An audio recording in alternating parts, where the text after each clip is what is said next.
मित्र हो नमस्कार। मराठा द्वेष म्हणजे काय असतो याचं उत्तर जर एका वाक्यात द्यायचं झालं तर आपण लक्ष्मण हके यांची भाषणं ऐका, उत्तर तुम्हाला सापडून जाईल। कुठलीही सभा असू द्या, मोर्चे असू द्या, पत्रकार परिषद असू द्या, मराठ्यांना नेहमी टार्गेट करणं, मराठ्यांच्या भावना दुखावणं हे एकमेव काम करत असलेले लक्ष्मण हके काल काय म्हणाले तर मनोज जरांगे पाटील यांना ट्रीटमेंटसाठी दक्षिण आफ्रिकेला पाठवावं आणि याचा सगळा खर्च सरकारने करावा, अशा प्रकारची एक आगळी भूमिका लक्ष्मण हके का घेतात हा सगळ्यात मोठा प्रश्न आहे। लक्ष्मण हके असं का म्हणाले याच्यावरती आजचा हा व्हिडिओ आहे। व्हिडिओ शेवटपर्यंत बघा आणि लक्ष्मण हकेंना कोणत्या ट्रीटमेंटची गरज आहे ते देखील आपण या व्हिडिओच्या माध्यमातून सांगणार आहोत। मित्रांनो, लक्ष्मण हके हे कायम स्वतःला ओबीसी नेते असं दाखवण्याचा प्रयत्न करतात, परंतु ओबीसीची झूल पांघरून मराठा ओबीसी वाद लावण्याचं काम लक्ष्मण हके सातत्यानं करत आहेत। मुळात धनगर आरक्षणासाठी जे करायला पाहिजे ते लक्ष्मण हके करताना दिसत नाहीत, उलट ह्याच्या पाठीमागं लपून ते मला वाटतं खऱ्या अर्थानं मराठा ओबीसी वाद लावण्याचं एकमेव काम महाराष्ट्रामध्ये करताना पाहायला मिळतात। एकीकडे हेच लक्ष्मण हके ओबीसीच्या मेळाव्याला डिजिटल बॅनरवरती फोटो लावला नाही म्हणून रडतात, दुसरीकडे तेच हके सरकारनं बैठकीला बोलवलं नाही म्हणून रडतात। हेच लक्ष्मण हके जरांगे पाटील आपलं नाव घेत नाही म्हणून रडतात। म्हणजे सतत रडणं, आदळापट करणं एवढीच भूमिका घेऊन लक्ष्मण हके सातत्यानं काम करत आहेत। लक्ष्मण हके हे स्वतःला जर प्राध्यापक समजत असतील आणि जरांगे पाटलांना बोलण्याची अक्कल नाही अशा प्रकारची भाषा वापरत असतील तर ते म्हणतात जरांगे पाटील शिकलेले नाहीत। मान्य आहे मला, जरांगे पाटील शिकलेले नाहीत म्हणून त्यांची भाषा तशी आहे। तुम्ही स्वतःला प्राध्यापक समजता, शैक्षणिक पात्रता चांगली दाखवता, तुमची बोलण्याची पातळी कोणती आहे? म्हणजे लायकी नसलेले शब्द तुमच्या तोंडून निघतात आणि तुम्ही स्वतःला प्राध्यापक समजता। हाके अभ्यास दुसऱ्यांचा काढता, स्वतः अभ्यास करायची वेळ तुमच्यावरती आलेली आहे। मुळात तुम्हाला आता ओबीसी देखील तुम्हाला नेता मानत नाही, तुम्ही भुरटे सुरटे झालेले आहात। आणि मला असं वाटतं की मराठ्यांना नेहमी टार्गेट करणं, नेहमी मराठा आरक्षणाला विरोध करणं अशा प्रकारची एक वेगळी भूमिका घेऊन तुम्ही वादंग स्वतःवर घेत आहेत।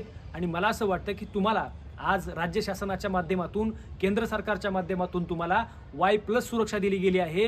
म्हणजे एकीकडे मराठ्यांना द्वेष करा, तुम्हाला आम्ही संरक्षण देऊ, अशा प्रकारची स्क्रिप्ट तुमच्यापर्यंत कोण पोहोचवतंय याचा देखील विचार करायला लागेल। आणि मला माझ्या सगळ्या मराठा बांधवांना विनंती आहे, लक्ष्मण हके जरांगे पाटलांना दक्षिण आफ्रिकेसाठी ट्रीटमेंटला पाठवायचं म्हणतात, आता खरी ट्रीटमेंटची गरज लक्ष्मण हकेला आहे। माझ्या मराठा बांधवांना माझी विनंती आहे, ह्या व्हिडिओच्या कमेंट बॉक्समध्ये लक्ष्मण हकेला कोणत्या ट्रीटमेंटची गरज आहे याबद्दल एक कमेंट अवश्य करा। लक्ष्मण हकेला त्याची लायकी कळली पाहिजे आणि कोणत्या ट्रीटमेंटची त्याला गरज आहे हे कमेंटमध्ये आपण नक्की सांगा। मराठा आरक्षण नेते मनोज जरांगे पाटलांची तुम्ही कैक भाषणं ऐका, सभा ऐका, मोर्चे ऐका, पत्रकार परिषद ऐका, एकाही पत्रकार परिषदेमध्ये, एकाही सभेमध्ये मनोज जरांगे पाटील यांनी लक्ष्मण हकेचं नाव सुद्धा घेतलेलं नाही।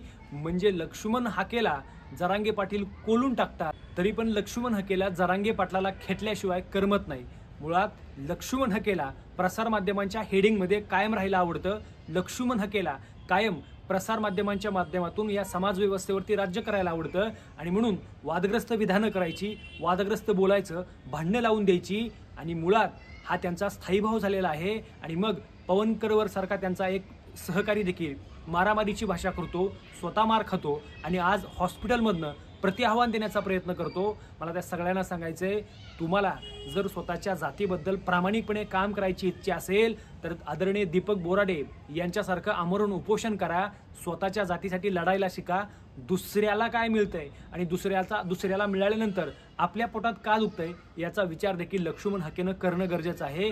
कारण लक्ष्मण हकेची ओळख सध्या महाराष्ट्रामध्ये काय झालेली आहे, म्हणजे लक्ष्मण हकेला लक्ष्मण हकेचे असे कोणते उद्योग आहेत, लक्ष्मण हकेकडं अशा किती शैक्षणिक संस्था आहेत, लक्ष्मण हकेकडं अशी कोणती नोकरी आहे, लक्ष्मण हके कोणत्या संस्थेत प्राध्यापक म्हणून काम करत होते जेणेकरून त्या पगारीवरती त्यांनी फॉर्च्युनर घेतली, पुण्यामध्ये फ्लॅट घेतला। हे सगळे धंदे आम्हाला काढायला लावू नका। लक्ष्मण हके सर, आता तरी स्वतःला ओळखा आणि इथून पुढं जरांगे पाटलाचं नाव घेऊ नका।